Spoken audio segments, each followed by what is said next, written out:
สบายดีเด้อสบายดีพ่อแม่พี่น้องมื้อนี้สิพามาเบิ่งหมู่บ้านลันดามื้อนี้ก็เป็นมื้อวันเสาร์มื้อนี้ก็เป็นมื้อวันหยุดของข่อยพี่น้องดีใจแฮงเนาะนัดกับหมู่ไว้ตั้งแต่เมื่อวานนี้หมู่บอกว่ามื้ออื่นเจ้าพักข่อยก็พักเฮาพากันไปย่างหมู่บ้านลันดาบ่ถามว่าไกลจากหมู่บ้านข่อยบ่ก็บ่ได้ไกลเนาะพี่น้องห่างกันประมาณ10นาทีนี่ล่ะส่วนหลายหมู่บ้านนี้เขาเจ้าจะปลูกผักเป็นส่วนใหญ่ปลูกแล้วก็ขายต่อหน้าขายแบบปลูกแล้วก็ขายในหมู่บ้านเลยว่าซั่นซะพี่น้องเพราะว่าโซนนี้ส่วนหลายมันจะเป็นโซนที่แบบว่ามันจะมีอ่างแม่น้ำหั่นน่ะพี่น้องอ่างน้ำจืดว่าซั่นซะแต่ถ้าหากว่าเป็นช่วงหน้าร้อนเขาเจ้าก็จะมาอาบแดดแล้วก็กวางเดี๋ยวค่อยจิลงคลิปภายหลังให้เบิ่งเด้อค่อยก็ถ่ายอยู่แม่น้ำหั่นก็ได้แต่ว่าค่อยก็จิถ่ายแบบว่าในในฟาร์มให้เบิ่งก่อนว่าซั่นซะมามื้อนี้ก็มาจุดสนใจก็มาเห็นรูปภาพที่ว่าเขาเจ้าวาดนี่แหละพี่น้องโอ้ยงามแท้งามว่าแล้วก็ภาพที่แบบว่าวาดเหมือนจริงอะแท้ว่าซั่นซะมื้อนี้ก็บรรยากาศก็ค่อนข้างจะดีพี่น้องแต่ว่าหนาวเด้มีแดดออกแต่ว่าก็ค่อนข้างจะหนาวดีแต่ว่ามันบ่มีลมว่าซั่นซะเนาะมามื้อนี้หลังจากที่ว่าไปย่างเบิ่งแม่นอกแม่น้ำมาแล้วก็ว่าจิกลับแล้วล่ะลูกชายบอกว่าจะเฝ้ากลับพามาเบิ่งรถก่อนว่าซั่นพาพอค่อยมาเบิ่งรถพี่น้องมันก็ลูกค่อยหันสำรวจทุกซอกทุกมุมมักหลายรถแบบที่ว่ารถคันใหญ่ๆจังซี่นะมีการเว้าอีกได้หั่นใดบอกว่าค่อยใหญ่มาค่อยสิมาขับรถเฮ็ดสวนว่าซั่นพี่น้องลูกชายค่อยมีความคิดมาแต่ไสบุแต่ว่าก็บ่ได้ว่าดอกเนาะอาชีพใดก็สามารถเฮ็ดได้หมดแต่ว่าขอให้เป็นคนดีบ่เบียดเบียนผู้อื่นว่าซั่นซะมาฮอดพวกข่อยก็มาส่องหน้าส่องหลังพี่น้องส่องว่ามีหยังแด่หั่นนะหมูมาน้ำหมู่นำกันนี่ก็หมูก็ค่อนข้างแบบมีอายุหลายแล้วล่ะว่าซั่นซะ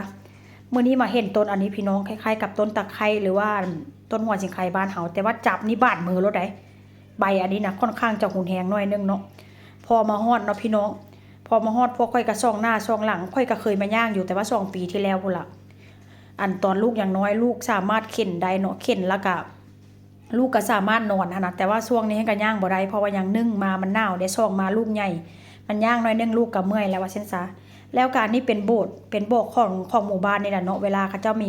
งานมีการหรือว่ามาสวดมนต์สวดอีหยังนะเขาเจ้ามาสวดก็คือวัดบ้านเฮาแหละเนาะบ้านเฮาก็ชื่อศาสนาพุทธก็มีวัดแต่ว่าทางนี้เขาเจ้าก็จะมีโบสถ์ว่าซั่นซะภาพบรรยากาศก็ค่อนข้างจะดีพี่น้องฝนบ่ตกหลังจากนั้นเนาะพอค่อยย่างไปย่างมากะค่อยกันแนมเห็นผักเขาเจ้าว่าซั่นซะค่อยก็เลยถามว่าผักนี่เฮ็ดขายวะเขาเจ้าบอกว่าแม่นแล้วค่อยเก็บออกมาขายพวกเจ้าสนใจบ่ค่อยก็เลยพากันเข้าไปพี่น้องมีกะหล่ำเขียวกะหล่ำม่วงแล้วก็มีพริกนำพริกนี่ค่อยก็ถามว่าเผ็ดบ่เผ็ดเนาะเขาก็เลยบ่ได้ซื้อมาว่าซั่นจ้ะแล้วเพิ่นก็เลยบอกว่าถ้าหากว่าอยากพวกเจ้าอยากได้พงได้ผักนี่สามารถซื้ออยู่นี่ได้เลยค่อยขายกะราคาบ่แพงว่าซั่นจ้ะเนาะอันต้นหอมนี่นะต้นหอมญี่ปุ่นนี้กะมัดนึงก็ประมาณ3ยูโรแล้วก็ดอกผักนี่นะดอกผักนี่กิโลนึง70บาทพี่น้องสดๆจากสวนเลยเขาจะบอกว่าถ้าหากว่าอยากกินนะก็สามารถลักล้างกินได้แต่ถ้าหากบ่แน่ใจก็แช่น้ำเกลือแต่ว่าบอกได้เลยว่าค่อยบ่ได้ใส่สารเคมีอีหยังใส่แค่ปุ๋ยแบบว่าปุ๋ยธรรมชาติว่าซั่นจ้ะกะหล่ำนี่ก็โลนึง40กว่าบาทค่อยก็เลยซื้อมาเท่านี้ก่อนค่อยก็เลยบอกว่าบ่เป็นหยังเด้อถ้าหากว่าอีก2อาทิตย์มันสิช่วงเข้าปีใหม่ช่วงงานประจำปีว่าซั่นจ้ะพี่น้องค่อยก็สิมาซื้อกะหล่ำนำเพิ่นจัก 4-5 หัวเว้าไปเว้ามาพวกค่อยก็เลยเว้าภาษาอังกฤษใส่บ้านพี่น้องเขาก็มีว่าซั่นก็ลืมคิดไปพี่น้องแต่ว่าก็บ่เป็นหยังดอกมื้อนี้ค่อยก็เลยซื้อมากินซีมเบิ่งก่อนว่าซั่นจ้ะถ้าว่ามันแซ่บบ่มันก็แซ่บอยู่แล้วแน่นอนแต่ว่าทางห้างสรรพสินค้าหรือว่าซุปเปอร์มาร์เก็ตมันก็มีขายแต่พี่น้องเฮาบ่ฮู้ว่ามันมาได้จากมือแล้วเนาะแต่อันนี้เขาเจ้าตัดแปลว่าตัดแล้วก็ขายเลยว่าซั่นจ้ะเพราะว่าคนที่เขาเจ้าฮู้จักหั่นน่ะตามหมู่บ้านหรือว่าคนที่เขาเจ้ามาออกกำลังกายหั่นน่ะเนาะเขาเจ้าเห็นเขาเจ้าก็แวะซื้อเพราะว่าเขาเจ้าเคยซื้อประจำแล้วว่าซั่นจ้ะมันก็เป็นตากินอยู่ดอกพี่น้องราคาก็บ่แพงแล้วอีกอย่างก็สดๆจากสวน